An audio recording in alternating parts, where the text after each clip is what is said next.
Assalamualaikum warahmatullahi wabarakatuh. Selamat pagi anak-anak. Hari ini kita akan belajar tema 8 lingkungan sahabat kita, subtema 2 perubahan lingkungan, pembelajaran 4. Mari simak penjelasan berikut ini. Usaha ekonomi yang dikelola kelompok. Pada pembelajaran 3 telah dibahas usaha ekonomi perorangan. Ada pula usaha ekonomi yang dikelola secara berkelompok. Usaha kelompok ini dikelola secara bersama, baik modal, pengelolaan, maupun keuntungan. Bentuk usaha ekonomi bersama sebagai berikut. 1. Badan usaha milik negara atau BUMN. Badan usaha milik negara atau BUMN atau perusahaan negara yaitu sebuah perusahaan yang seluruh atau sebagian besar modalnya dimiliki negara. BUMN dapat berbentuk perusahaan umum atau perum dan perseroan terbatas atau persero. BUMN bergerak di bidang usaha yang bersifat strategis atau vital, misalnya bidang energi listrik dan telekomunikasi. Di Indonesia juga terdapat badan usaha milik daerah atau BUMD atau perusahaan daerah. BUMD merupakan perusahaan yang seluruh atau sebagian besar modalnya dimiliki pemerintah daerah. Apa sajakah tujuan pendirian BUMD? Tujuan pendirian BUMD sebagai berikut. A. Ikut melaksanakan pembangunan ekonomi daerah dan pembangunan ekonomi nasional. B. Memenuhi kebutuhan rakyat dan menyediakan lapangan kerja untuk mewujudkan masyarakat adil dan makmur. 2. Badan usaha milik swasta. Badan usaha milik swasta merupakan perusahaan yang seluruh sahamnya dimiliki oleh swasta. Ada beberapa macam BUMS sebagai berikut. A. Firma. Firma adalah usaha ekonomi bersama yang didirikan oleh sekurangnya 2 sekutu. Pendiri firma biasanya orang-orang yang saling kenal satu dengan yang lain. Setiap anggota firma memiliki hak untuk bertindak atas nama firma. Anggota firma juga bertanggung jawab secara penuh atas resiko kerugian firma. Usaha berbentuk firma biasanya bergerak di bidang layanan konsultan hukum atau keuangan. B. Persekutuan komanditer. Persekutuan komanditer atau CV didirikan oleh sekurangnya 2 orang yang menyetorkan modal. Pada CV terdapat 2 jenis sekutu, yaitu sekutu aktif dan sekutu pasif. Sekutu aktif berperan sebagai investor dan pengelola CV. Sekutu pasif berperan sebagai investor tanpa terlibat dalam pengelolaan CV.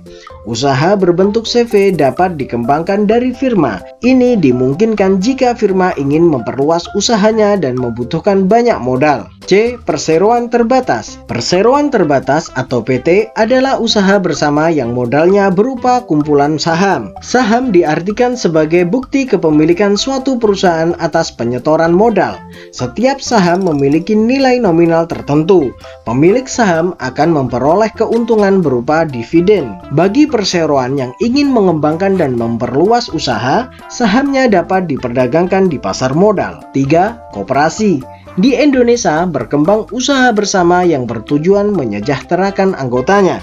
Usaha yang dimaksud adalah koperasi. Berdasarkan Undang-Undang Nomor 25 Tahun 1992 tentang perkoperasian, koperasi adalah badan usaha yang beranggotakan orang-orang atau badan hukum koperasi dengan melandaskan kegiatannya berdasarkan prinsip koperasi sekaligus gerakan ekonomi rakyat yang berdasarkan azas kekeluargaan. Koperasi sesuai dengan UUD 1945 pasal 33 ayat 1 yaitu membentuk perekonomian disusun atas usaha bersama berdasarkan asas kekeluargaan. Koperasi pertama kali dikembangkan oleh DRS Muhammad Hatta. Atas perannya tersebut, beliau dijuluki Bapak Koperasi Indonesia. Ada beberapa bentuk koperasi yang berkembang di Indonesia. Bentuk-bentuk koperasi di Indonesia sebagai berikut. A. Koperasi konsumsi, yaitu koperasi yang menyediakan berbagai barang konsumsi untuk memenuhi kebutuhan sehari-hari.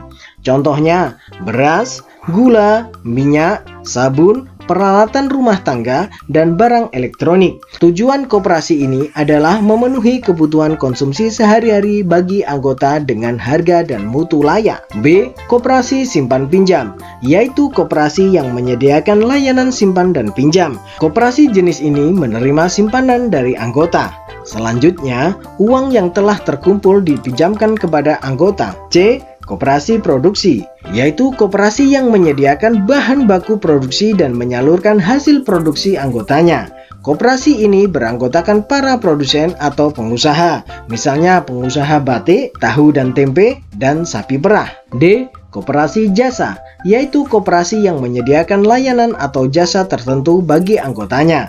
Contohnya, koperasi angkutan. E. Koperasi serba usaha, yaitu koperasi mengelola berbagai jenis usaha, misalnya menyediakan barang konsumsi, simpan pinjam, penyediaan bahan baku, dan penyaluran hasil produksi. Contohnya, koperasi unit desa atau KUD. Selanjutnya, kamu telah membaca teks usaha ekonomi yang dikelola kelompok. Temukan pengertian dan ciri-ciri khusus dari setiap jenis usaha. Tulislah pada peta pikiran berikut ini. Mari kita kerjakan bersama-sama. Usaha ekonomi yang dikelola kelompok. 1. Firma. Pengertian: firma adalah usaha ekonomi bersama yang didirikan oleh sekurang-kurangnya 2 sekutu. Ciri-ciri: 1. Setiap anggota firma memiliki hak untuk bertindak atas nama firma. 2. Anggota firma bertanggung jawab penuh atas resiko kerugian firma. 3. Biasanya bergerak di bidang hukum atau keuangan. Kedua, persekutuan komanditer atau CV. Pengertian: CV adalah usaha ekonomi yang didirikan oleh sekurang-kurangnya 2 orang yang menyetorkan modal. Ciri-ciri: ada 2 jenis sekutu, yaitu sekutu aktif atau sebagai investor dan pengelola usaha, dan sekutu pasif atau sebagai investor tetap tidak ikut mengelola usaha. 3. Perseroan terbatas. Pengertian: perseroan terbatas adalah usaha bersama yang modalnya berupa kumpulan saham. Ciri-ciri: 1. Bukti kepemilikan berupa saham atau penyetoran modal. 2. Pemilik saham akan memperoleh keuntungan berupa dividen sesuai besar saham. 3. Untuk mengembangkan dan memperluas usaha, saham perseroan dapat diperdagangkan di pasar modal. 4. Koperasi. Pengertian: koperasi adalah badan usaha yang beranggotakan orang-orang atau badan hukum koperasi. Ciri-ciri: 1. Usaha bersama berdasarkan azas kekeluargaan. 2. Bertujuan menyejahterakan anggotanya. Nomor 5. Badan usaha milik negara atau BUMN. Pengertian: BUMN adalah perusahaan yang seluruh atau sebagian modalnya dimiliki negara. Ciri-ciri: 1. BUMN dapat berupa perusahaan umum atau perum, atau perseroan terbatas atau persero. 2. BUMN bergerak di bidang usaha strategis atau vital, misalnya listrik dan kereta api. Selanjutnya, mari kita baca tradisi rasulan di Gunung Kidul. Masyarakat Gunung Kidul di Provinsi Daerah Istimewa Yogyakarta mengenal tradisi rasulan. Kegiatan rasulan atau bersih desa ini dilakukan oleh para petani setelah masa panen.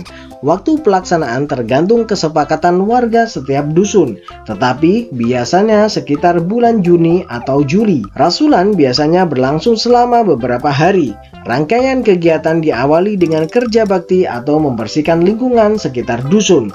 Warga bergotong royong memperbaiki jalan, membuka atau mengecat pagar perkarangan, serta membersihkan makam. Selanjutnya, tradisi rasulan juga disemarakkan dengan berbagai rangkaian kegiatan olahraga dan pertunjukan seni budaya. Berbagai tradisi dan atraksi seni budaya pada perayaan rasulan di Gunung Kidul ini berhasil menarik perhatian wisatawan baik lokal maupun luar negeri. Atraksi seni budaya yang disuguhkan seperti doger, jatilan, wayang kulit, dan reok Ponorogo. Puncak keramaian acara rasulan terjadi saat diselenggarakannya kegiatan kirap. Kirap adalah semacam karnaval atau arak-arakan mengelilingi desa.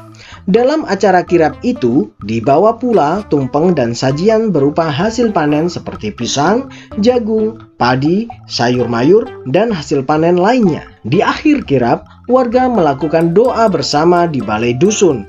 Mereka berdoa memohon ketentraman dan keselamatan seluruh warga. Acara kemudian dilanjutkan dengan kegiatan perebutan tumpeng yang ditunggu-tunggu oleh masyarakat dan wisatawan. Tradisi rasulan merupakan aset budaya yang harus dipertahankan. Tradisi ini melestarikan jiwa kebersamaan dan semangat gotong royong sehingga keharmonisan masyarakat dapat terjaga. Selain sebagai sarana untuk memupuk semangat kekeluargaan, tradisi ini juga menjadi salah satu wadah untuk melestarikan kesenian daerah Gunung Kidul. Kemudian, ceritakan kembali tentang tradisi rasulan di Gunung Kidul tersebut dengan bahasamu sendiri, seperti contoh berikut ini. Demikian pembelajaran kita pada pagi hari ini. Terima kasih. Wassalamualaikum warahmatullahi wabarakatuh.